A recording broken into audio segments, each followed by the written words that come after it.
C'est parti. Merci. On va mettre le chrono. C'est parti. Merci d'être là. J'ai le droit d'enlever le masque, moi, ou pas? Ouais. Cool. Et vous m'entendez bien là quand je parle? Ouais. Donc je suis parmi vous pour vous parler, pour vous faire un petit panorama des outils no-code, low-code, et je vais essayer. Ça marche. Donc l'idée, c'est de voir qu'est-ce qu'on a dans le libre comme alternative à Airtable, Notion, Fibery, Coda, Country, des outils comme ça qui existent dans le monde propriétaire. Alors, est-ce que déjà ces mots-là, Airtable, Notion, Fibery, Coda, Country, parmi vous, si vous pouviez lever la main, ça, vous en avez déjà entendu parler? Vous en avez... OK. Vous vous en êtes déjà servi? OK. Et vous avez déjà regardé qu'est-ce qui existait dans le libre? Ouais, c'est pas mal. Bienvenue. Donc, je suis Mathieu Dartigue, artisan, développeur pleine pile, développeur full stack en anglais. Chez Autonomous Machina Corpus, donc Autonomous, on parle souvent de Machina Corpus, mais là, je viens vous parler au nom d'Autonomous. Donc, c'est la petite sœur, on va dire, de Machina Corpus, plutôt orientée produit, R&D, intelligence artificielle. Vous retrouverez différents liens, si vous voulez, en dessous. Pour commencer, 3 gros mots. Et c'est des gros mots. No-code, low-code et code. Donc pour bien faire la distinction, c'est des mots qui sont assez faciles à comprendre. No-code, ce sont des outils qui vont nous permettre à nous, utilisateurs, pas développeurs, de fabriquer des outils, des tableurs, des choses comme ça, sans qu'on ait besoin de connaître des langages de programmation, des méthodes de développement. Low-code, on va aller un peu plus, on va se rapprocher un peu plus des développeurs, où on va avoir à un moment donné, dans cet outil-là, des portions où on va pouvoir injecter du code parce que ça ira plus vite en vérité, on n'aura pas les interfaces en clic et on pourra mettre quelques définitions en JSON ou des scripts qui vont faire que le logiciel qu'on aura à la fin marchera. Et code, bah ça c'est notre histoire. Je parle de moi, nous, mais on n'est pas tous développeurs, désolé. C'est pas un problème. Bon. Mais le code, en fait, c'est grâce à ça qu'on fabriquait historiquement des logiciels. Donc ces 2 premiers mots, no-code, low-code, pour moi, c'est un peu des buzzwords, mais c'est aussi un mouvement qui est en train de se créer et qui est bien, qui est donner la possibilité à tout un chacun de pouvoir créer des outils et finalement de ne plus être pieds et poings liés avec une sorte d'élite qui serait les développeurs. C'est pas sans danger, j'y reviendrai, mais c'est une approche qui nous paraît intéressante et d'autant plus à Autonomous. Autonomous, il y a le mot autonome en fait dans ce nom de société, où nos objectifs quand on fait des produits pour les clients, c'est de justement les rendre les plus autonomes et indépendants de nous. C'est aussi une des philosophies du logiciel libre. Alors quelques outils propriétaires, je les ai cités en entrée. Airtable, Coda, Country, Notion, Fibery, Microsoft Power Apps aussi, que j'oublie, mais qui fait partie pour moi des outils no-code et qui permet de fabriquer des applications sans forcément connaître la programmation. Et puis, dans les outils libres, ou presque, on va pouvoir retrouver des outils comme ça, DirectX, Baserow, alors je ne sais pas si je le dis bien, LocoKit, il est mignon celui-là, hein, Tooljet, NocoDB et Citable. Est-ce que vous avez déjà entendu ces outils-là? Est-ce que ces mots, DirectX par exemple, est-ce que vous le connaissez déjà? Ouais, c'est un super outil. Et enfin voilà, on va en parler, mais on n'a pas à rougir dans le libre, il y a vraiment des jolies propositions. Citable, c'est là c'est la baseline, simple comme Excel, puissant comme une base de données. C'est un outil qui a été fait par les gars de chez Seafile. Seafile est une sorte de Nextcloud. Ils l'ont sorti en 2020. Voilà, vous avez quelques caractéristiques. Il a juste un gros défaut, c'est qu'il n'est pas vraiment libre. On va y revenir. En fait, vous pouvez vous en servir en self-hosted, mais il y a quelques petites contraintes. C'est dommage parce que vraiment c'est un super outil. Et on peut s'en servir. Hein. Il a une interface tableur qui est très élaborée, vraiment par rapport à Airtable, c'est très intéressant. Et puis il a plein d'extensions, donc il a une modularité, une évolutivité qui est assez intéressante.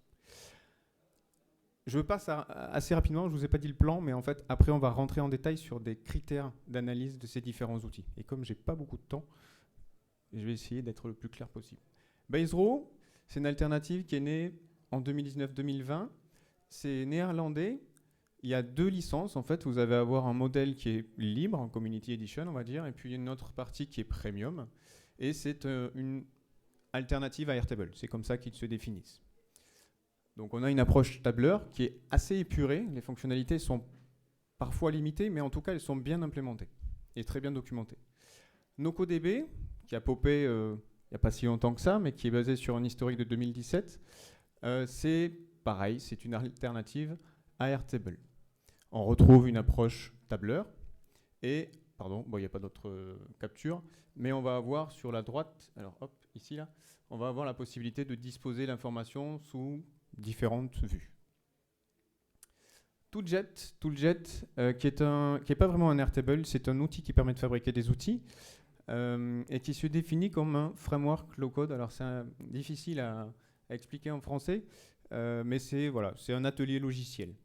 On va dire ça comme ça. Et pareil, 2 licences. Il y a du communautaire et il y a du premium. On retrouve une interface comme ça, donc c'est vraiment pas un Airtable. Hein. On est en train de faire du glisser-déposer de composants et on fabrique des interfaces avec. Donc je qualifie ça de app builder. On construit des applications.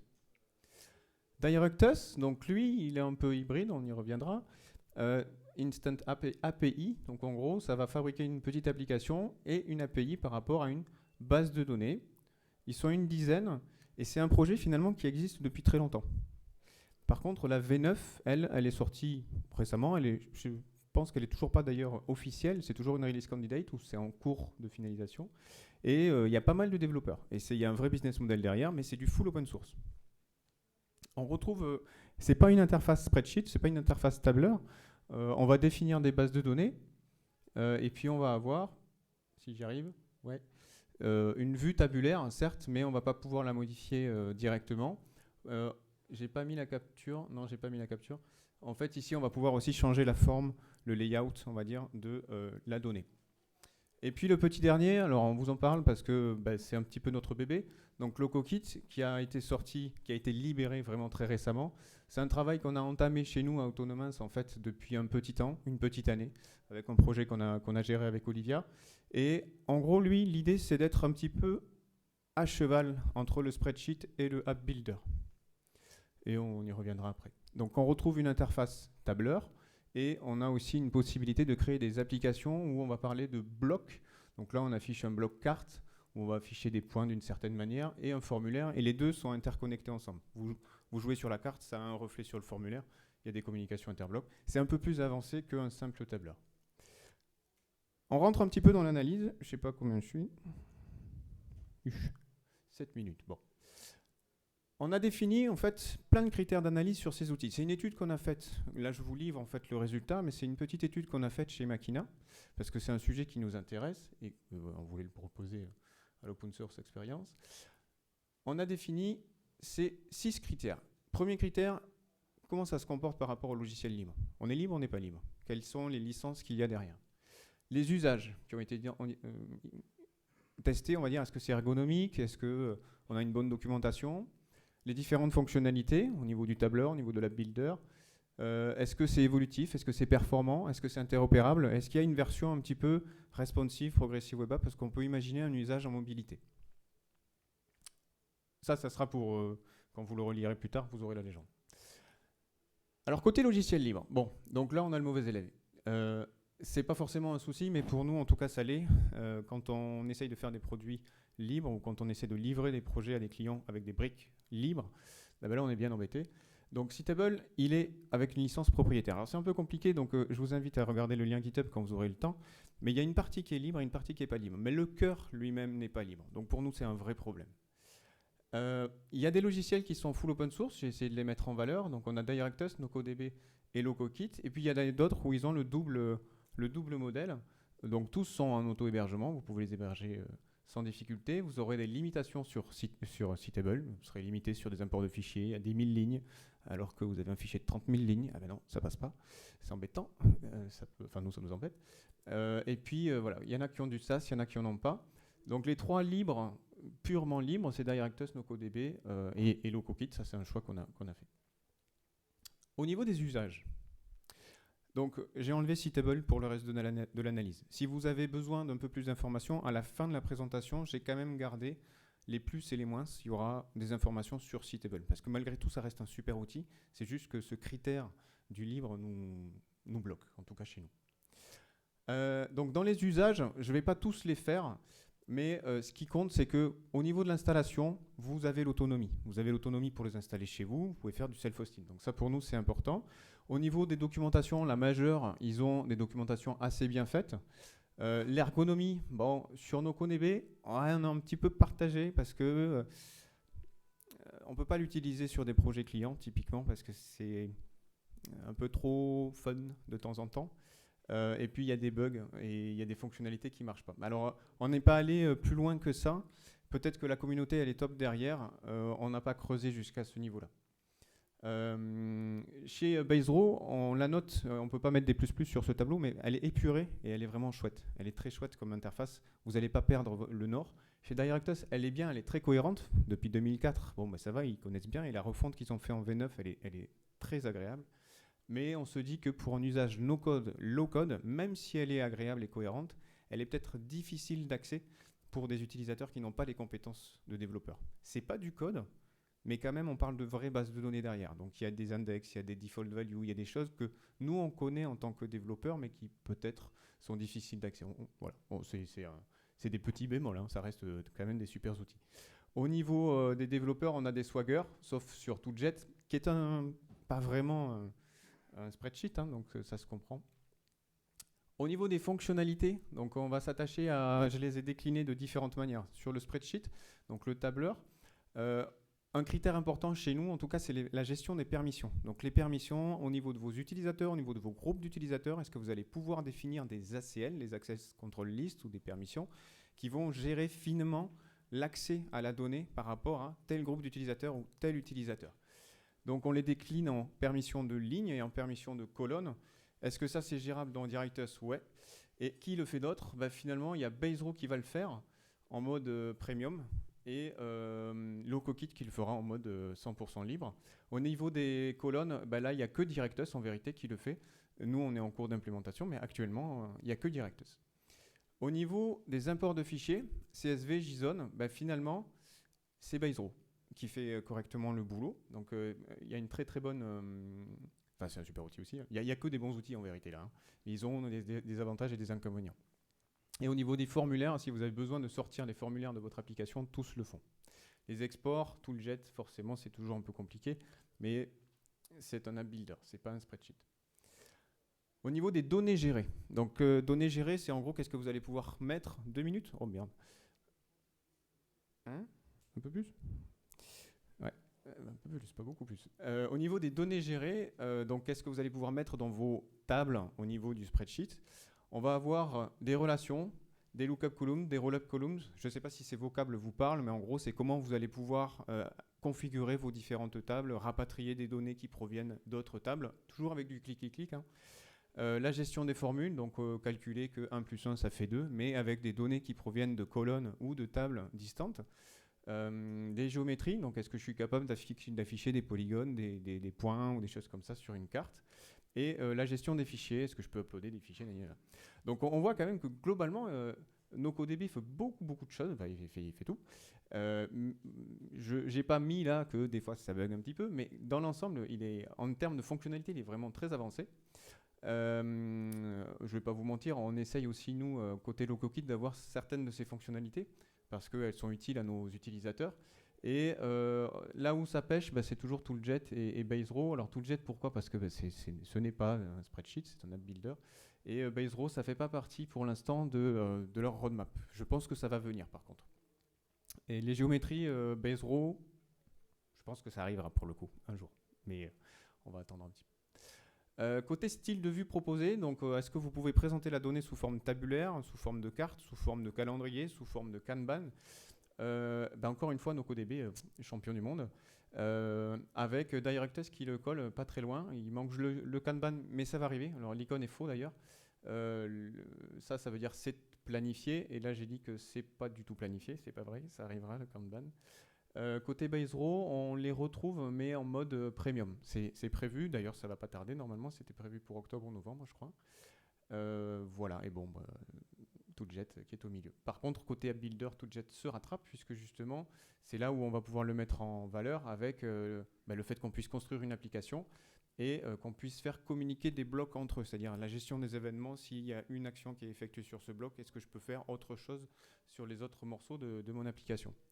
LocoKit, justement, là, il est un peu plus avancé parce que ça fait partie, d'accord. Il faut que je sorte les œufs de la poêle. Ça fait partie de notre cadre fonctionnel, de notre scope fonctionnel. Alors, je regarde juste ce qu'il me reste. OK. Au niveau des performances, là, c'est DirectOS qui va s'en sortir le mieux parce que performance et modularité, pardon. On va pouvoir avoir les modularités, donc en gros de le faire évoluer par de la programmation. Donc là, on va plus s'orienter côté développeur. On va avoir un système de plugin qui va rentrer en jeu. Côté Basedraw aussi, ça c'est très bien. Et par contre, les imports de fichiers sont hyper performants côté Basedraw. Donc 30 000 lignes, 7 secondes. C'est un peu plus long chez DirectOS et je ne vous parle pas vraiment de chez nous. On sait qu'on a beaucoup de progrès à faire à ce niveau-là. Côté interopérabilité, donc ça c'est qu'est-ce que vous allez pouvoir faire à vos outils qui sort de l'outil. Donc est-ce que je vais pouvoir l'attaquer par une API REST, une API GraphQL? Est-ce que je vais pouvoir déclencher des webhooks? Oui, et c'est en train d'arriver aussi chez Basedraw. Ça nous est utile en gros parce que dans ces outils-là, vous n'allez pas pouvoir implémenter de règles métiers. Vous allez juste pouvoir faire des choses génériques le plus possible et ensuite, des fois, il y a des traitements, il y a des processus à implémenter, donc soit via des scripts, soit via des appels de webhook. Donc là, on parle de Nodemation ou de Zapier, Integromat ou ce genre d'outils. Au niveau de l'authentification, ça peut être aussi utile. Des fois, vous avez des sources d'authentification externes. DirectOS, c'est du full open source, donc vous l'avez par défaut. Ça arrive chez Basedraw, c'est disponible chez Basedraw et chez Tooljet en premium. Donc, pour résumer, on a 3 grandes familles. On a un spreadsheet, une famille de spreadsheet, une famille d'app builder, une famille d'hybride. Dans cette répartition, on va retrouver Basedraw, NoCoDB, Ctable dans la partie spreadsheet. Dans la builder, on retrouve Tooljet. Dans la partie hybride, on retrouve LocoKit et DirectOS. En quelques mots, j'espère que je vous ai fourni assez d'éléments. Je sais que c'est rapide, mais bon, j'ai pas beaucoup de temps. En retour d'expérience sur l'usage du no-code et low-code, version société de service. Pas version, enfin si, il y a aussi un petit peu de version utilisateur, mais les plus, c'est des outils qui sont faciles à instancier. Les utilisateurs à qui on confie ces outils-là, ils apprécient les utiliser parce qu'ils gagnent en autonomie, même si au début il y a une petite appréhension en se disant je vais casser quelque chose là, c'est possible. Et puis globalement ce sont des systèmes qui sont interopérables. Donc ça veut dire que vous le mettez en place, c'est une brique de votre SI en quelque sorte, et vous allez pouvoir l'attaquer et la faire communiquer avec d'autres. Donc ça c'est toujours sympa. Côté moins, ah non c'est pas celui-là. Nous ce qui nous inquiète, et c'est ce qu'on vit, c'est la maintenabilité sur du moyen long terme. En fait c'est des outils qui donnent tellement de pouvoir que ça peut casser. Et quand ça casse, le client il revient et il nous dit j'ai cassé quelque chose. C'est comme votre enfant à la maison. Oui, on va essayer de le réparer. Donc attention. Et les erreurs en plus, elles sont souvent silencieuses. Donc, comme dirait Spider-Man, à grand pouvoir, grande responsabilité. Et c'est vraiment un truc qui est important. Et donc nous, comment on s'en protège? Parce qu'en fait, on en a marre de réparer. On a rajouté une surcouche avec des tests d'intégration qui vont tourner régulièrement et qui vont venir vérifier que les écrans n'ont pas changé avec de la non-régression visuelle ou avec de la non-régression fonctionnelle. C'est un peu plus de travail, mais ça donne de la liberté à l'utilisateur. Les recommandations, tableau final, et après j'ai terminé. Si vous voulez faire du spreadsheet, partez sur Basedraw.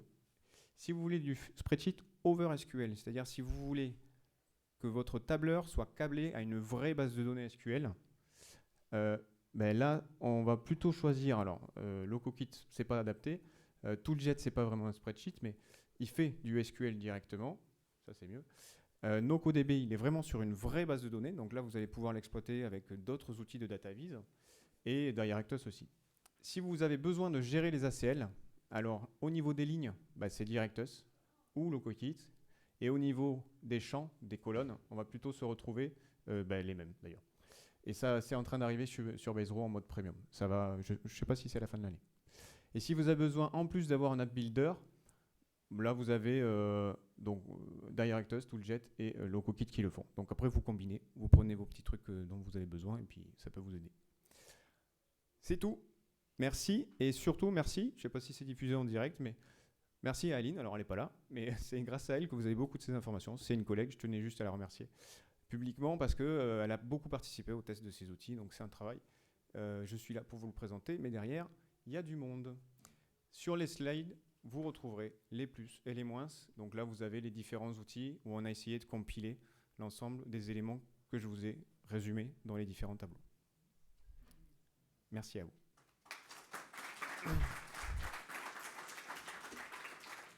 Alors on a un peu grignoté. Ouais, je sais. C'est le quart d'heure toulousain. Il y a un stand Makina ou pas? Alors oui, donc Autonomans, la petite sœur de Makina, c'est le stand Makina Corpus, si vous voulez nous parler. Tu seras là aujourd'hui et demain? Seulement aujourd'hui. Ah, donc profitez-en pendant le cocktail, pour ceux qui ont accès au cocktail ce soir. Moi je suis VIP, j'ai accès. Oui, mais peut-être qu'il n'y en a pas. Donc vous avez encore quelques minutes après pour parler. Oui, après moi je peux me mettre Ouais, voilà. dans le couloir si ça intéresse, s'il y a des Là, on est questions. obligé d'enchaîner, Ah merde, il n'y a pas de questions du tout là? J'ai vraiment tout bouffé là? non, Oh putain. Je suis désolé. Donc je me mets à votre disposition pour des questions si vous avez besoin. Il y a une petite pause en plus là, non? Une petite pause avant la deuxième session ou pas? Non, Ça enchaîne? Ah oui, c'est par Bon, tranche de je deux. suis désolé. Je m'excuse.